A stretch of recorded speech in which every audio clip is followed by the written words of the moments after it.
Grégory Raymond, rédacteur en chef, cofondateur de Big Whale. On va parler du Palais Brongniart qui accueille aujourd'hui les X-Days. C'est une grande conférence de 3 jours qui fait la part belle à l'écosystème Elrond. Vous avez d'ailleurs publié une grande enquête, vous, dans The Big Whale aujourd'hui. Avant d'aller un petit peu plus loin, c'est quoi Elrond?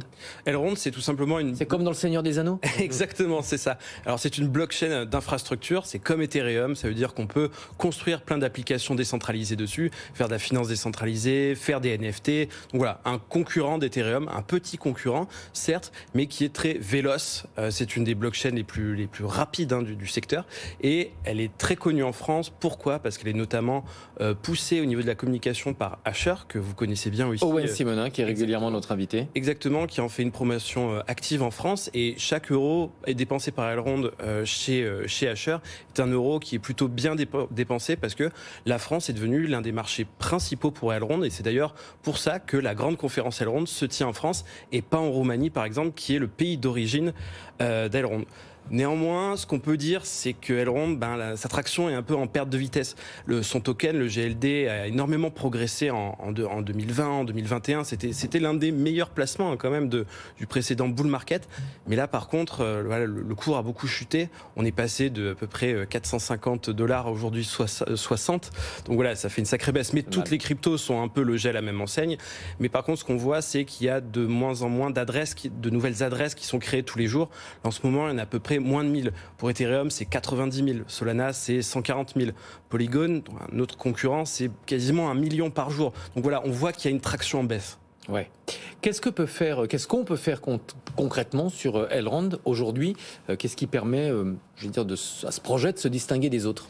Alors Elrond, donc comme je vous disais, c'est une blockchain très véloce. Elle affiche théoriquement jusqu'à 100 000 transactions par seconde. Alors on a un peu du mal à se rendre compte ce que c'est là, mais par exemple Visa, c'est 50 000 transactions. Donc c'est 2 fois plus que Visa. Donc théoriquement, c'est 2 fois plus. Mais bon, c'est des tests qui ont été faits.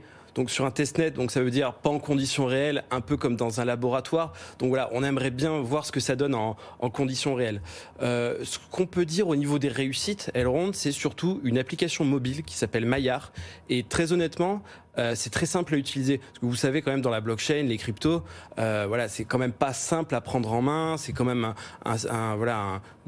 c'est des outils d'experts, hein, presque. On va pas dire qu'il faut être cryptographe pour les utiliser, mais quand même c'est compliqué. Là, Elrond a développé une application très simple sur laquelle on peut acheter, vendre, faire fructifier ses cryptos, en envoyer. Et c'est aussi simple que sur une appli comme Revolut. Donc ça, c'est vraiment un tour de force. Le problème, c'est que quand on est une blockchain d'infrastructure et qu'on entend tout faire, eh bien une petite application comme ça suffit pas. Par exemple, la finance décentralisée, hein, ce qui est un des points forts chez Ethereum, n'existe quasiment pas sur Elrond.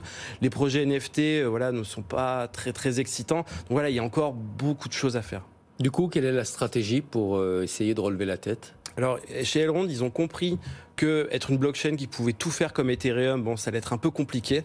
Donc là, ils sont en train de se recentrer sur les métavers. Ils veulent devenir la blockchain des métavers.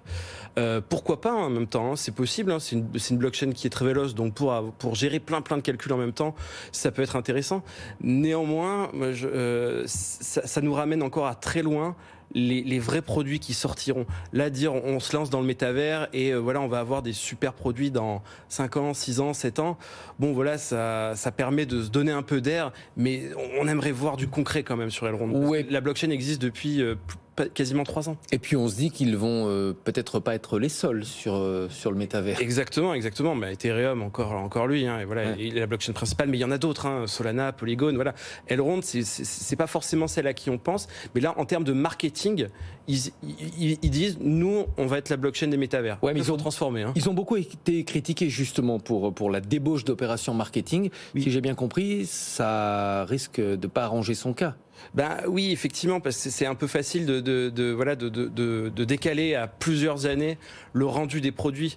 Donc comme je vous disais, on aimerait bien avoir un peu de concret, mais voilà, ça permet de continuer à surfer sur cette vague spéculative. Les métavers, on en entend partout. Donc voilà, c'est assez pratique. Mais ce qu'on peut dire, c'est que c'est quand même possible parce qu'il y a une technologie qui est intéressante sur Elrond.